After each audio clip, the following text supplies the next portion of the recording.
Welcome back, everyone. I'm so glad you're here today because we're about to delve into some life-changing ideas. Principles drawn straight from the heart of Buddhist teachings. These are powerful tools you can start using today to cultivate inner peace and resilience. Let's face it, life isn't exactly smooth sailing all the time. Challenges, criticism, chaos, they come at us from every direction. But imagine if none of it could shake you. Imagine staying calm, clear-headed, and grounded no matter what life throws your way. Sounds incredible, doesn't it? Let's begin by talking about firm purposes. Think of this as your guiding star, your compass in life. It's all about understanding what truly matters to you. What is your purpose? What fuels you? Buddha once said, "Your work is to discover your work, and then with all your heart to give yourself to it." Take a moment to really let that sink in. When you know what you're striving for, whether it's becoming a better parent, excelling in your career, or giving back to your community, it gives you a sense of direction and keeps you grounded, even when the waves of life get rough. But here's the thing, discovering your purpose is just the first step. Staying true to it, that's where things get challenging. Life has a way of testing us, doesn't it? People criticize, situations change, and sometimes the world just seems intent on throwing us off course. And that's where the principle of becoming untouchable comes in. Now, I don't mean untouchable as in shutting yourself off from the world or ignoring reality. Far from it. This is about cultivating a mindset where other people's actions or words don't dictate your inner peace. Let me say that again. No one can hurt you without your consent. You can't control what others say or do, but you absolutely can control how you respond. Think of it as building a protective bubble. Not to isolate yourself, but to protect your inner calm from unnecessary disturbances. Let's dive deeper into this with the idea of insult and defense. I love this one because it's so relevant in our day-to-day lives. Have you ever had someone say something hurtful to you? Something that just stuck in your mind, replaying over and over?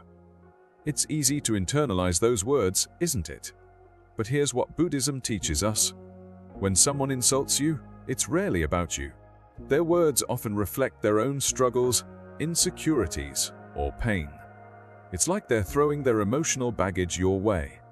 And here's the kicker, you don't have to catch it. Imagine someone hands you a heavy backpack full of rocks. You wouldn't take it unless you wanted to, right? It's the same with insults or criticism. You have the choice to simply let it go. Buddha put it beautifully when he said, "Hatred does not cease by hatred, but only by love." Responding to negativity with understanding, even kindness, stops that cycle of hurt. It's not easy, I'll admit, but it's incredibly powerful. Here's a little challenge for you. The next time someone tries to get under your skin, pause. Take a deep breath. Remind yourself that their words or actions don't define you. Think about what they might be going through. What's behind their behavior? And then, instead of reacting with anger or defensiveness, respond with calmness, maybe even with kindness. You'll find that you not only protect your peace, but also disarm the situation entirely. Now, let's zoom out for a moment. These principles aren't just about handling conflict or criticism. They're about creating a mindset that's resilient and adaptable, no matter what life throws your way. They're about cultivating a kind of peace that comes from within. A peace that doesn't depend on external circumstances. And that brings us to an overarching idea in Buddhism, guarding your mind. Think of your mind as a garden. If you don't tend to it, weeds will grow. Negative thoughts, fears, doubts.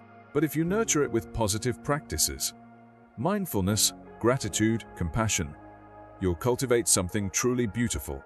As we continue to explore these principles, you'll see how interconnected they are. Guarding your mind helps you stay firm in your purpose. Overcoming fear and shame clears the path for growth. And every encounter, no matter how challenging, becomes an opportunity to learn and evolve. So, where do we go from here? In our next episode, we'll explore more of these transformative Buddhist teachings. We'll talk about fear, how to face it head-on, and shame, which often holds us back more than we realize. We'll also dive into the idea of turning every moment, every interaction, into a chance to grow. But for now, I invite you to reflect on what we've discussed today. Think about your purpose, what truly matters to you, and as you go through your day, notice how you react to challenges or criticism. Try practicing that pause, that moment of choosing your response instead of reacting automatically. Little by little, these small shifts add up to something extraordinary. Thank you for joining me on this journey. Remember, the path to lasting peace starts within. Until next time, take care of yourself, embrace the flow of life, and keep nurturing that inner calm.